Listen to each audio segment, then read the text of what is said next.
Considera por un momento la posibilidad de que en tu experiencia de vida estén convergiendo dos realidades. Por un lado, llamémosle tu realidad personal, la que es resultado de tu contexto, la que es derivada del estado de la relación entre tus padres cuando fuiste concebido, de dónde naciste, de las costumbres de tu familia y sus tradiciones, de sus creencias que a la vez te fueron inculcadas, de todo lo que sucedió en tus años formativos, todas esas primeras creencias que entraron en tu sistema, que te fueron heredadas.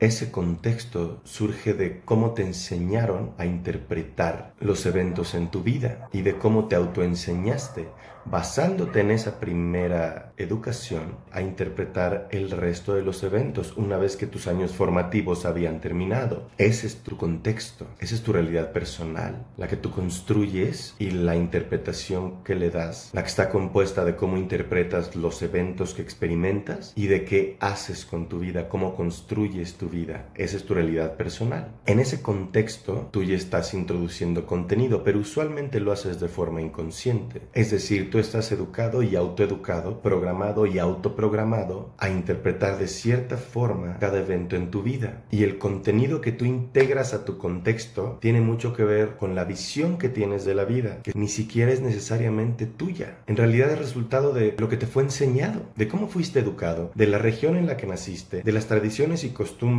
de tu casa y de tu familia y de tu comunidad, del estado, la ciudad, el país y cómo te enseñaron a interpretar todo ello. No te consta que sea una verdad absoluta, ineludible, indebatible. Sin embargo, en automático lo aceptas y con base en esos principios y con base en esas creencias, con base en esos cuentos, interpretas los eventos de tu vida y además tomas acción en tu experiencia de vida y creas tu realidad. Todo eso es la realidad personal. Tenías 2 o 3 años, ibas corriendo y de repente te resbalaste o te tropezaste y te caíste. Te golpeaste fuertemente en tu rodillita de pequeño, te dolió muchísimo y entonces comenzaste a llorar y hay una parte de ti que como todavía no entendía de verdad qué tan amenazante puede ser un suceso y solo sintió dolor, pues entonces tal vez para ti eso fue una amenaza a tu existencia, a tu integridad, a tu vida y entonces tal vez hasta entraste en pánico, sentiste mucho miedo y eso aunado al dolor te llevó a llorar horriblemente y desconsoladamente, sintiendo que tu mundo se colapsaba porque te habías pegado en tu rodillita. Totalmente comprensible, no tiene nada de malo. Pero entonces, ¿qué pasó? ¿Llegó corriendo tu mamá? ¿O llegó corriendo tu papá? ¿O llegó alguien? Maestro, abuelo, tía, yo qué sé. Tal vez no corriendo, tal vez caminando con toda calma. El solo hecho de cómo se haya acercado alguien a ti tiene mucho que ver también con esas primeras creencias que adquieres. Pero vaya, llegó ese alguien, te ayudó a levantarte del suelo, o te dijo, ven, levántate y te levantaste solo. Nuevamente diferencias que crean diferentes creencias. Ya que estabas de pie o ya que estabas al menos acompañado, ese alguien que llegó, tal vez sobó tu rodilla, tal vez te consoló, tal vez te apapachó, te abrazó y te acarició, tal vez te dio besos, tal vez te dijo un beso para que se cure. ¿Y qué pasa si ese alguien también te dijo la siguiente frase muy común? Eso te pasa por andar corriendo.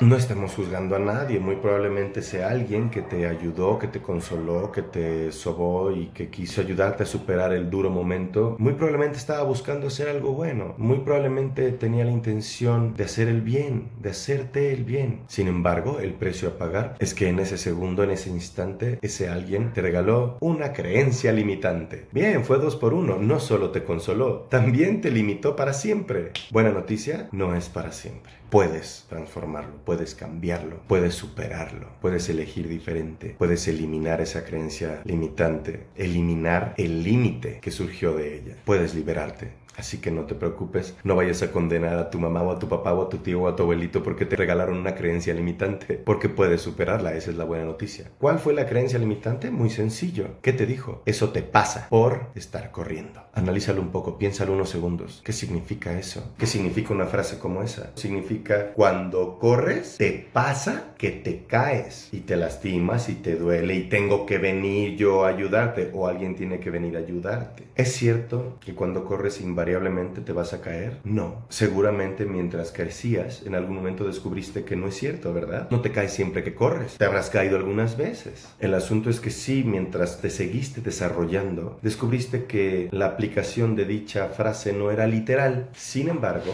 y eso es lo importante y lo lamentable del asunto, ya formaba parte de tu sistema de creencias. Y entonces la adaptaste mandándola hasta un punto en el cual era intocable y en el cual se volvió uno de los cimientos de tu experiencia de vida. Es decir, comprendiste que no siempre que corres te caes, pero forjaste, pero asimilaste y asumiste que es posiblemente inevitable caer cuando corres. Lo que quiero que comprendas es que en ese momento asumiste, asimilaste, te compraste y te tragaste la idea y creencia de que correr es peligroso. Tal vez con el tiempo comprendiste y eliminaste el automático de correr significa caerse, pero te quedaste con correr incluye la posibilidad de caerse. Y muy probablemente te quedaste con caerse significa lastimarse, significa dolor, significa que voy a necesitar que me salven. Esto es solo un ejemplo y no tiene que ser así como te sucedió y no tiene que ser así como lo interpretaste. Y esas creencias que te acabo de mencionar no tienen que ser obligatoriamente las que se integraron a tu sistema de creencias y las que se volvieron parte de los cimientos de tu vida, de tu experiencia de vida, de tu realidad. No, pero sí puede ser un caso muy similar al tuyo, porque en general nuestros mayores, buscando hacernos un bien, usualmente lo primero que hacen es darnos en la madre. He ahí el valor del perdón, por cierto. Cuando yo descubro esto, ¿qué voy a hacer? ¿Reprocharle a mis padres o a mis tutores en general todo eso? ¿Los voy a condenar y los voy a juzgar y se los voy a reclamar, se los voy a reprochar y me voy a sentir mal al respecto? No, porque no vale la pena y porque ellos en realidad buscaban hacerme un bien. ¿Qué clase de ser tendría que ser yo si los condeno por haberme querido impulsar en la vida, por haberme querido enseñar a vivir? Los perdono y les agradezco todo lo que quisieron hacer por mí y lo que hicieron por mí. Y entonces me voy hacia adentro y trabajo en esa creencia limitante jodida. Bueno, para no divagar, casi no se me da.